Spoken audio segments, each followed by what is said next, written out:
Best पतसंस्था निवडणुकीत शशांकराव यांचा पॅनल निवडून आला.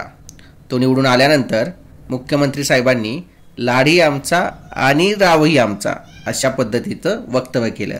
पण मित्रांनो, निवडून आल्यानंतर सर्वजणच असं वक्तव्य करतात की जो निवडून आलाय तो आमचाच. पण शशांकराव यांच्याबद्दल तुम्हाला जर माहिती असेल तर त्यांचा हा संघर्ष खूप वर्षापासून सुरू आहे.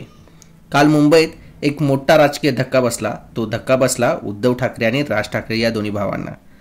कारण त्यांनी पहिल्यांदाच हातमिळवणी करून लढवलेली बेस्ट पतसंस्था निवडणूक, ती निवडणूक एका संघर्षशील नेत्याने त्याच्या हातातून हिसकावून घेतली. तो नेता म्हणजे शशांकराव. शशांकराव हे फक्त नाव नाही, ते आहेत कामगारांचा आवाज.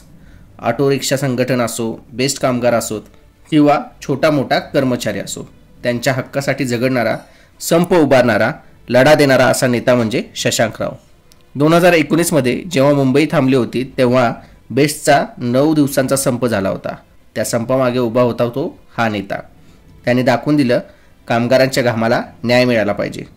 आता जरा कालच्या निवडणुकीकडे पाहूया. बेस्ट पतसंस्थेच्या 21 जागा होत्या. त्यातल्या 14 जागा शशांकराव यांच्या पॅनलने जिंकल्या आणि ठाकरे बंधूंचं उत्कर्ष पॅनल शून्यावर आलं. हा फक्त पराभव नाही, तर हा ठाकरे बंधूंना दिलेला एक जबरदस्त घाव आहे. शशांकराव यांनी भाजपमध्ये प्रवेश केला होता. पण स्पष्ट बोलायचं झालं तर जो कामगार नेता खूप वर्षापासून कामगारांचा आवाज उठवतोय, त्याने जरी कोणत्याही पक्षात प्रवेश केला तरी तो विजय काही पक्षाचा नसतो, त्याच्या स्वतःच्या संघटनेचा विजय असतो. हा विजय पक्षाचा नाही, तर विजय कामगारांच्या संघटनेचा आहे, संघर्षाचा आहे, असं शशांकराव यांनीही सांगितलेलं आहे. त्यांची कामगारांच्या हितासाठीची रात्रंदिवस उभं राहून लढे देण्याची पद्धत, त्यांचा परिपाक म्हणजे कालचा हा निकाल दिसून येतोय. मित्रांनो, आज या निकालाने सिद्ध केलं की कामगारांचा आवाज जर ठाम असेल तर कितीही मोठे नेते असतील त्यांना पराभव पत्करावाच लागतो. कितीही मोठं मनोमिलन एकत्र येणं झालं असेल तरीही त्यांचा पराभव होतोच. शशांकराव यांनी काल केवळ निवडणूक जिंकली नाही, तर ठाकरे बंधूंना राजकारणातलं एक कठोर सत्य दाखवून दिलं. 2 भाऊ एकत्र आले म्हणून तुम्ही कितीही मोठं वातावरण तयार केलं, 2 भाऊ एकत्र येत आहेत, त्याच्यामुळे मराठी माणसाला फायदा होणार आहे, मराठी माणसांसाठी एकत्र आले, तरीही बेस्ट पतसंस्थेमध्ये जिथे 15,000पेक्षा जास्त मतदार हे मराठी आहेत, त्यांनी ठाकरे बंधूंना नाकारलं आहे.